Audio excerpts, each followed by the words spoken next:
Hi, I'm Reese, a designer with the Quilted Cow. Today, I will show you how to make the Tote.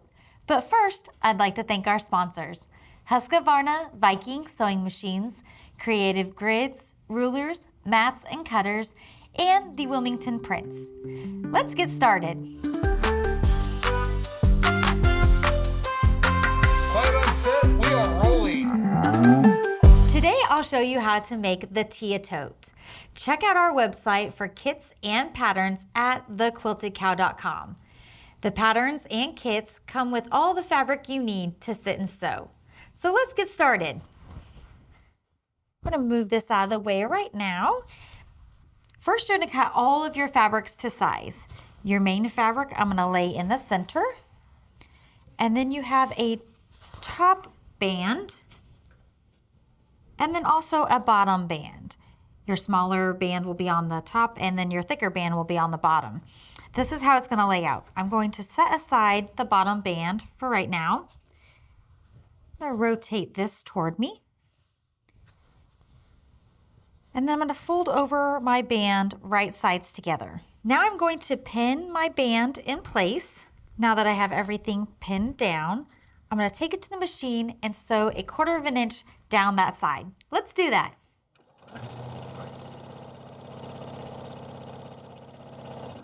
Now that I have the top band attached, I'm going to just press it open. And I'm going to press it toward the center piece, like your main fabric. And at this point, if you're wanting to quilt it, and if you're doing like foam batting, this is the time you would want to quilt your top and then quilt your bottom piece separately. If you're not going to quilt it, then we're just going to move on to our strap. And this is just a smaller piece of fabric, just so you can get the idea of what we're going to be doing with the entire strap. So take your strap piece and fold it wrong sides together and press. And then after that, you'll open it back up, taking your raw edges and pressing them to the center. So fold it over and give it a nice press. Okay. And let's rotate this and do the same on the other side. And then once you have both of those pressed toward the center, we're going to fold it over one more time.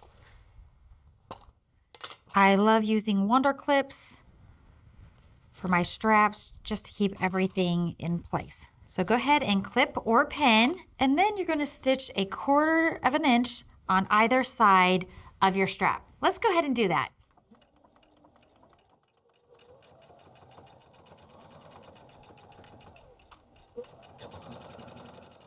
Okay, now that we have our strap done, we're going to take our ruler and measure over from what the pattern calls for and just mark on that bottom.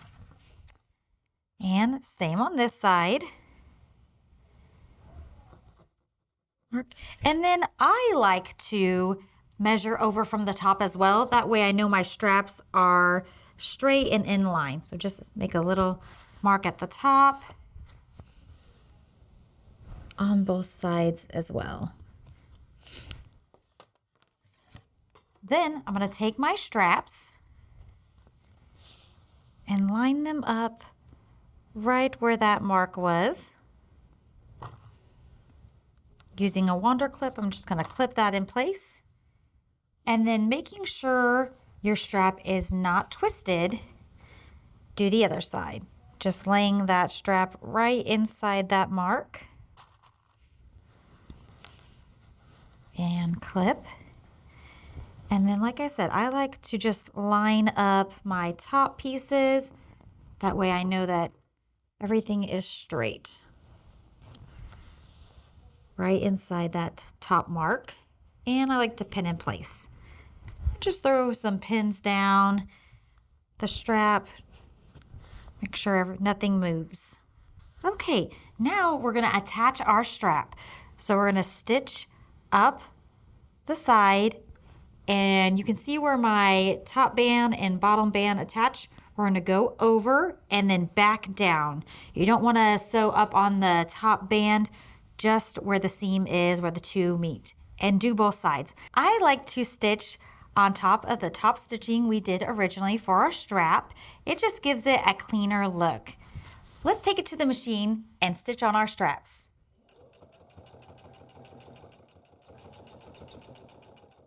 Now that I have my straps attached, we're going to add the bottom band.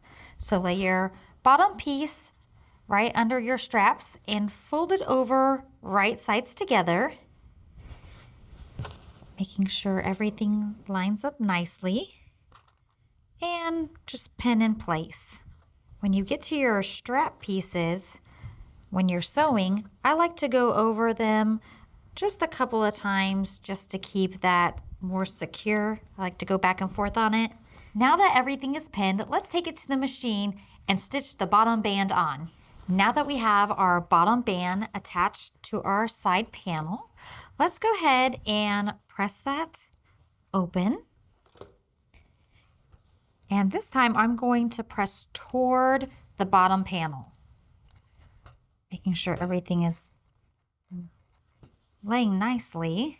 Once you've pressed your seams open, this is what your bag should look like. You'll repeat the process for the other side of the bag. Now, let's attach the batting to the back. I'll lay that aside. Lay out your fusible batting on the table and make sure the side that's going to fuse to your bag is right sides up, and lay your bag right sides up on your fusible batting, making sure everything is lining up.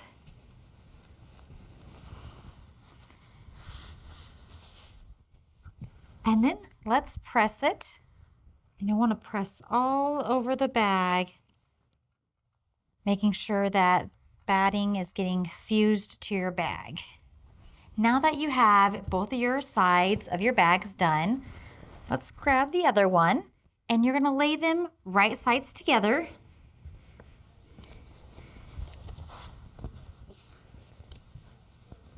Make sure everything lines up, especially your bottom pieces and where your seams line up on the sides. You want to make sure those line up real nicely, because when you finish, if they're not, then it won't look as clean. And then I'm going to line up my band seams up on top, and same on this side. Okay, now that we have everything lined up, we're going to measure over from what the pattern says on the bottom corners and just make a mark. Now that we have our bottom corners marked, you can take your scissors and cut right on those lines. Okay, now let's pin the rest of our sides and the bottom. You can see here I have pinned my side, the bottom, and this side. Now I'm going to stitch using a 1/4 inch seam allowance and stitch along each side and then just along the bottom. Do not stitch where you cut out those squares. Let's take it to the machine and stitch it together.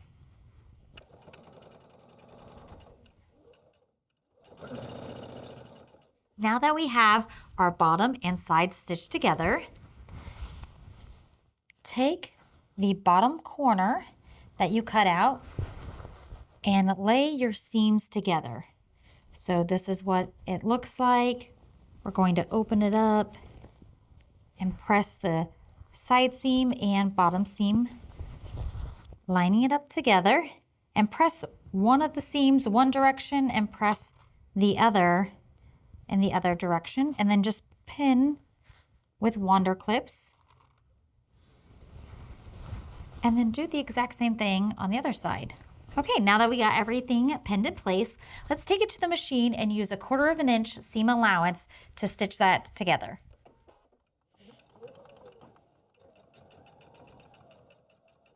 And that's how you make your box corners. That was super easy. Now let's take our bag and fold it right sides out. Just pressing your box corners out with your hand.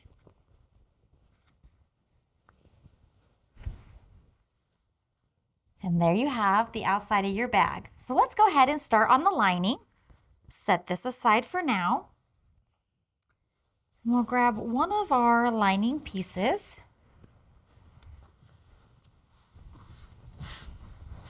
And we'll grab our pocket piece.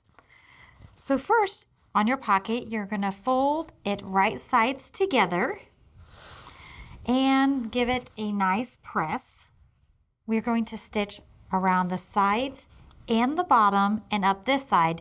But on your bottom, you wanna leave 2 to 3 inches open. That way we can turn it right sides out.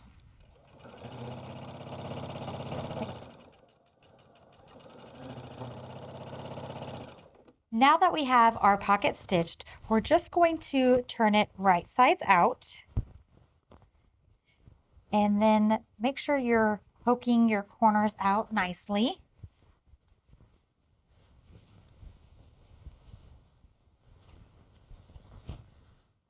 Once you have that done, let's give it a nice press so everything is laying flat. I like to give my seam a press. That way it lays nicely. Now that we have our pocket done and set aside, we're going to go back to our lining fabrics, laying them right sides together, making sure my corners at the bottom line up nicely. And then measure over from what the pattern calls for. And we're going to box our corners just like we did before. Now that we've marked our boxed corners, let's go ahead and cut on those lines. Now that you have your bottom corners cut out, we'll take one lining piece and set it aside and measure from what the pattern says up from the corner top piece. And I just draw a line all the way across. That way I know my pocket will be straight. So we've pressed our pocket open. Now let's top stitch along the fold using a 1/8 of an inch seam allowance.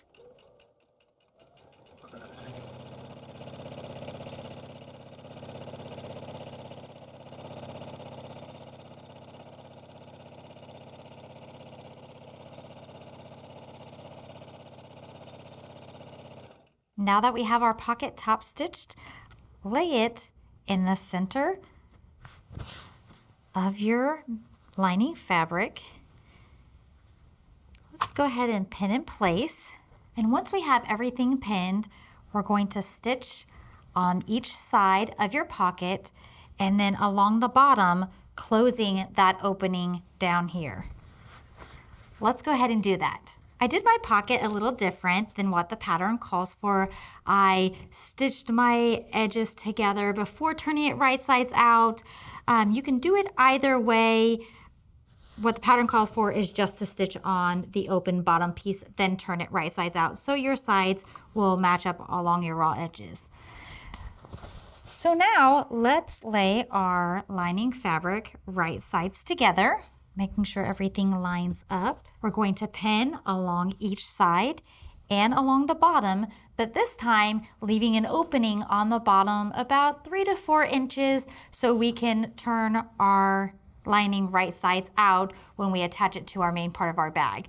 So let's go ahead and stitch it all together. Let's go ahead and pin it all together, and then we'll take it to the machine and stitch 1/4 of an inch down each side and along the bottom, but remember to leave that opening. Let's do that. Now that we have our sides and our bottoms stitched together, let's do our box corners. Just repeating the process that we did before, taking our corners, opening them up, making sure the middle seam is lined up, and then pressing one seam to one side and one seam to the other. You want to make sure that this is laying completely flat when you pin it. And then just repeat that for the other side. Now that I have my corners pinned, let's take them to the machine and stitch. Once you have your box corners stitched, you'll take your main fabric, your exterior side of your bag, open up your lining. Your lining will be wrong sides out, and your exterior bag and lining will be right sides together. Make sure your straps are toward the bottom of the bag, not sticking out. First thing you want to do is make sure that your lining and your exterior pieces line up on the side seams. I always do that first. Once you have those lined up, just continue pinning all the way around your bag. Make sure this is laying nicely. And I like to use wander clips. It's just easy to clip all of those layers together. And just continue clipping all the way around your bag. As you can see here, I have clipped all the way around my bag. Now I'm going to take it to the machine and using 1/4 inch seam allowance, top stitch all the way around. Let's do that.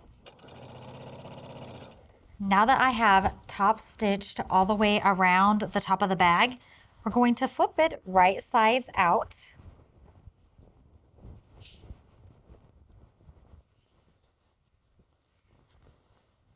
Just through that hole that you left in your lining. On the hole that you had on your lining, you can either hand stitch that closed or top stitch it. I'm going to take it to the machine and just top stitch it closed. Let's do that.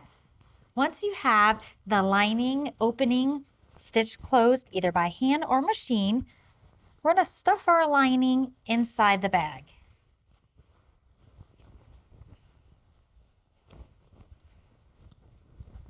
Make sure you poke out those bottom corners inside the bag.